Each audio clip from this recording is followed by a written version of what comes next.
Job, നീതിമാനും നിഷ്കളങ്കനുമായ ഒരു മനുഷ്യൻ്റെ കഥ. ദൈവം അവനെ പരീക്ഷണത്തിന് വിട്ടുകൊടുക്കുന്നു. അവൻ്റെ സമ്പത്തെല്ലാം, അവനുള്ളതെല്ലാം തിരിച്ചെടുക്കുന്നു. അപ്പോഴും അവൻ പറഞ്ഞു, കർത്താവ് തന്നു, കർത്താവ് എടുത്തു, കർത്താവിൻ്റെ നാമം മഹത്വപ്പെടട്ടെ. നീതിമാനായ യോബിനോട് സഹായികളായി 3 കൂട്ടുകാരെത്തുന്നു: എലിഫാസ്, ബിൽദാദ്, സോഫാർ. അവർ പറഞ്ഞു, നീ എന്തെങ്കിലും തെറ്റ് ചെയ്തിട്ടുണ്ടാകും, അതുകൊണ്ടാണ് നിനക്ക് ശിക്ഷ വന്നത്, സഹനം വന്നത്. അതുകൊണ്ട് നീ അത് ഓർക്കുക, മനസ്തപിക്കുക. ജോബ് പറഞ്ഞു, ഞാൻ തെറ്റൊന്നും ചെയ്തിട്ടില്ല, ഞാൻ നീതിബോധത്തോടുകൂടി കർത്താവിനെ പിൻചെന്നവനാണ്. പിന്നീട് ജോബ് കർത്താവുമായി മല്ലടിക്കുന്നു, കർത്താവിനോട് ചോദ്യങ്ങൾ ചോദിക്കുന്നു, എന്തുകൊണ്ട് എനിക്കിത് വന്നു എന്നും. ഉടനെ കർത്താവ് ചുഴലിക്കാറ്റിൽ നിന്ന് അവൻ്റെ അടുത്തേക്ക് വരുന്നു. ഈ പ്രപഞ്ചത്തിൻ്റെ വലിയ രഹസ്യങ്ങളിലൂടെ അവനോട് ചോദ്യമുതിർക്കുന്നു.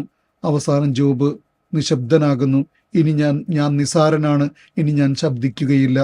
പക്ഷെ കർത്താവ് അവനെ നീതീകരിക്കുന്നു, അവനെല്ലാം തിരിച്ചു കൊടുക്കുന്നു. അവനെ സൗഭാഗ്യത്തിലേക്ക് തിരിച്ചു കയറ്റുമ്പോൾ അവൻ്റെ സുഹൃത്തുക്കൾക്ക് വേണ്ടി മാധ്യസ്ഥം വഹിക്കുന്നു. അതും കർത്താവ് ശ്രവിക്കുന്നു. സഹനത്തിന് മറ്റൊരു മുഖമുണ്ടെന്ന്. തെറ്റ് ചെയ്തതുകൊണ്ട് മാത്രമല്ല സഹനം, മറിച്ച് ദൈവത്തിൻ്റെ രഹസ്യം വെളിപ്പെടുന്നതാണെന്ന് ഉൾക്കൊള്ളാൻ. ഈ സർവ്വ സൃഷ്ടി പ്രപഞ്ചത്തിൻ്റെയും നാഥനായ ദൈവത്തെ വെറും എൻ്റെ തലയിലേക്ക് ചുരുക്കാൻ സാധിക്കില്ലെന്ന് തിരിച്ചറിഞ്ഞുകൊണ്ട് ആത്മാർത്ഥമായിട്ടുള്ള ഹൃദയബന്ധത്തോടുകൂടി ദൈവത്തോടുകൂടെ ആയിരിക്കാൻ സാധിച്ചാൽ കർത്താവ് നമ്മെ ഉയർത്തും. ഈശോ മിശിഹായ്ക്ക് സ്തുതിയായിരിക്കട്ടെ.